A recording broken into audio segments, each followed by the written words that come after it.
Welcome to PIMT YouTube channel. MBA की specialisation subject international business में आपको मैं टॉपिक पढ़ा रही हूँ इम्पोर्ट एक्सपोर्ट डॉक्यूमेंटेशन का। ठीक है, इसमें हम लोग रजिस्ट्रेशन पढ़ रहे हैं और उसमें आपका RCMC में EPC में सारे हम लोग पढ़ रहे हैं ना registration process.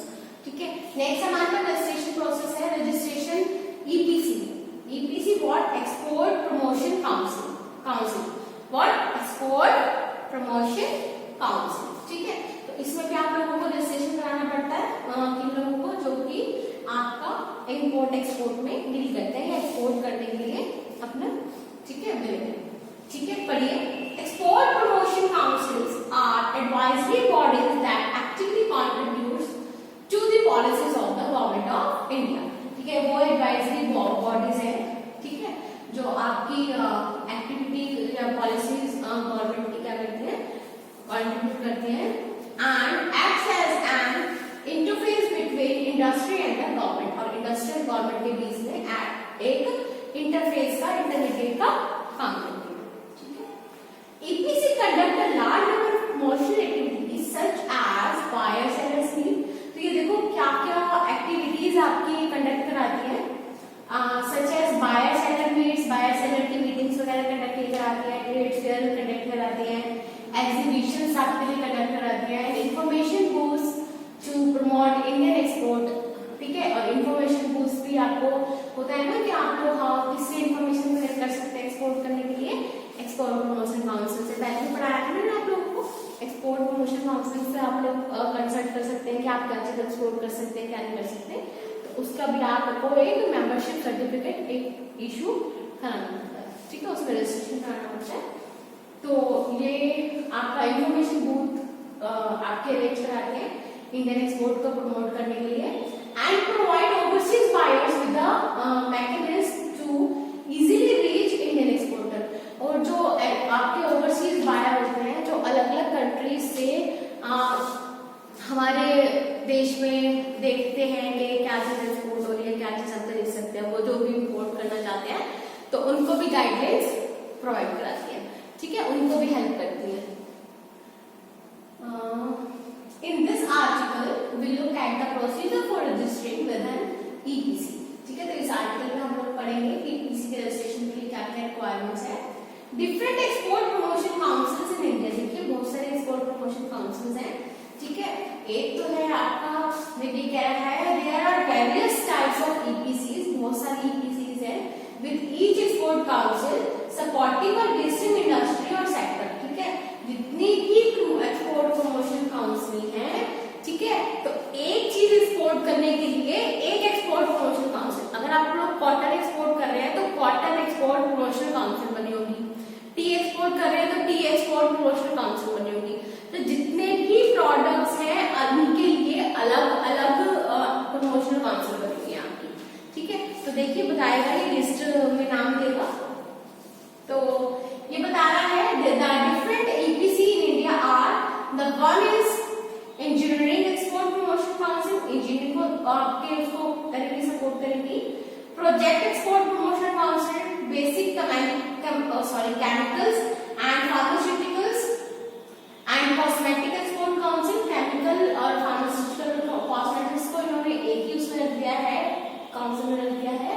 Chemicals and allied product export promotion council, council for leather export के लिए एक काउंसिल बनाई गई है, स्पोर्ट्स गुड्स के लिए एक काउंसिल बनाई गई है, जेम्स एंड ज्वेलरी अगर आप लोग एक्सपोर्ट करें तो उनके लिए अलग काउंसिल बनाई गई है। शेलिंग एंड फॉरेस्ट प्रोडक्ट जो भी एक्सपोर्ट कर रहे हैं आप लोग उनके लिए अलग बनाई गई है। कैशी एक्सपोर्ट प्रमोशन काउंसिल, कैशीज के लिए अलग बनाई गई है। ठीक है, प्लास्टिक एक्सपोर्ट प्रमोशन काउंसिल जो प्लास्टिक में डील करेगी। Export promotion council for EOU and acetate unit, जितनी भी आपकी EOU एसिटेट की जो भी प्रोडक्शन यूनिट्स होती हैं उनके लिए एक एक्सपोर्ट प्रमोशन काउंसिल आपकी अलग से बनाई गई है। फार्मास्यूटिकल एक्सपोर्ट प्रमोशन काउंसिल अलग से बनाई गई है, आप इसमें भी डील कर सकते हैं, या फिर जो आपकी केमिकल और फार्मास्यूटिकल वाली मिक्स है उसमें भी आप लोग अप्लाई कर सकते हैं। ठीक है, नेक्स्ट है एप्रिल एक्सपोर्ट प्रमोशन काउंसिल, ये आपके एप्रिल्स को, रेडीमेड गारमेंट्स को, इन सब चीजों को इस सब चीजों में डील करेगी। कारपेट एक्सपोर्ट कारपेट में डील करेगी, कॉटन टेक्सटाइल, कॉटन और टेक्सटाइल का जितना भी आपका इसमें आएगा कॉटन टेक्सटाइल ईपीसी में आएगा, ठीक है। नेक्स्ट है आपका ईपीसी फॉर हैंडीक्राफ्ट, हैंडीक्राफ्ट जितने भी आपके अलग जगह डील किए जाएंगे। हैंडलूम आपका अलग अलग ईपीसी बनाई गई है, handloom EPC, handloom export promotion council. Indian silk के लिए अलग बनाई गई है आपकी, ठीक है। तो powerloom development and export promotion council powerloom के लिए अलग बनाई गई है। Synthetic and rayon textile, synthetic and rayon के लिए अलग है, और आपकी कॉटन और कॉटन टेक्सटाइल के लिए अलग है।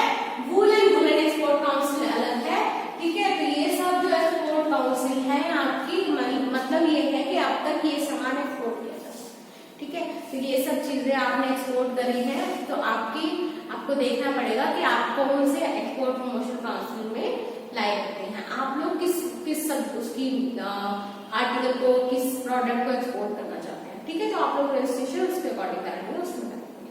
ओके स्टूडेंट्स, चलिए reason to registered with export promotion council. अब आपको क्या रीजन है कि आप लोग अपने आप को ईपीसी में रजिस्टर कराएं, तो बताओ, कोई बच्चा बता सकता है? मैं बताती हूँ क्यों रजिस्टर कराएं। देखो हमने पढ़ा कि ट्रेड फेयर ये अरेंज कराते हैं, है ना, बायर सेलर की मीट ये कराते हैं, है ना। और आपका क्या था कि जो जितने भी हमारे इंपोर्टर्स होते हैं, जितने भी बिजनेसमैन होते हैं, वहां से जो बिलिंग होते हैं हमारी कंट्री से इंपोर्ट करने के लिए, ठीक है, तो उनको भी एक्सपोर्टर ये लोग प्रोवाइड कराते हैं, ठीक है। तो अगर इनकी नॉलेज में होगा कि हम लोग इस चीज में डील कर रहे हैं, तो अप्रोच हमारे तक भी आएगी ना, तो इसलिए भी इम्पोर्टेंट है। और पढ़ते हैं, देखिए क्या कह रहे हैं। Registering with an EPC is a must for availing various export import benefit, ठीक है, और consciousness under concessions under foreign trade policy, ठीक है, कंसेशन देने के लिए और अपने इम्पोर्ट एक्सपोर्ट के बेनिफिट्स को अच्छे से यूटिलाइज करने के लिए हमें EPC रजिस्ट्रेशन कराना कंपल्सरी है या फिर जरूरी है आपका। Further, by being registered with the appropriate export promotion council, हम इनके साथ अगर रहते हैं, EPCs के साथ रजिस्टर होते हैं, the business will also have an opportunity to participate in fairs, क्योंकि ट्रेड फेयर ऑर्गेनाइज कराते हैं, तो हमारे बिजनेस के पास भी ट्रेड फेयर में पार्टिसिपेट करने के लिए एक अपॉर्चुनिटी होती है। And meet prospective foreign buyers, और प्रोस्पेक्टिव हम अपने रिगार्डिंग अपने प्रोडक्ट के रिगार्डिंग जितने भी हमारे फॉरेन बायर्स हैं उससे भी मीट कर सकते हैं, ठीक है। सेम मैंने आप लोगों को अभी बताया था। रजिस्ट्रेशन का मेंबरशिप सर्टिफिकेट, रजिस्ट्रेशन का मेंबरशिप सर्टिफिकेट है आपका, अगर आप रजिस्ट्रेशन कराते हैं तो आप लोगों को ईपीसी का मेंबर भी बनाया जाता है, ठीक है। सेम ऐसा हमने अभी पीछे भी पढ़ा था ना आरसीएमसी में, आरसीएमसी में भी अगर आप रजिस्ट्रेशन कराते हैं तो आप उनके मेंबर भी होते हैं, ठीक है student. An exporter can be registered with the EPC by making an application to become a member of the appropriate EPC. On being accepted, the exporter will issue the registration cum membership certificate. अगर आप accept करते हैं, ठीक है, तो क्या आपको registration कम membership certificate मिल जाता है, which would be valid for a period of 5 years. कितने सालों के लिए वैलिड रहता है कि आपका 5 years के लिए। Most EPC have two membership categories. The one is associate member and the other is ordinary member. ठीक है, तो registration can be obtained by submitting the following documents. क्या क्या डॉक्यूमेंट्स रखते हैं आपके, देख लीजिए। DSC लगेगी आपके, digital signature certificate would be required to apply for export promotion council membership. Copy of import export code certificate, IEC लिखे हैं, सबसे पहले हम लोगों ने IEC की बात करी थी, उसकी कॉपी लगेगी, ठीक है।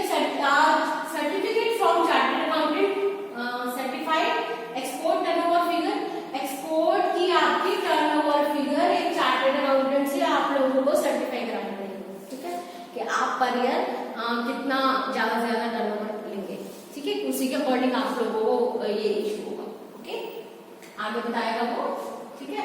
तो आपको चार्टर्ड अकाउंटेंट से सर्टिफाइड वो स्टेटमेंट देनी पड़ेगी during year before the preceding year, ठीक है, तो आपके उसी साल के लिए लेनी पड़ेगी प्रीसीडिंग ईयर से पहले।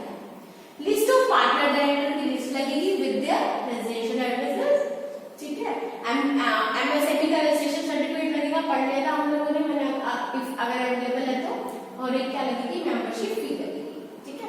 अब मेंबरशिप फी कितनी है? Membership fee is totally depend on upon your turnover. किस पे डिपेंड करती है? सारी आपके कंपनी के, आपके बिजनेस के टर्नओवर पे। और टर्नओवर की स्टेटमेंट आपको कौन प्रिपेयर करके देगा? एक्सपी।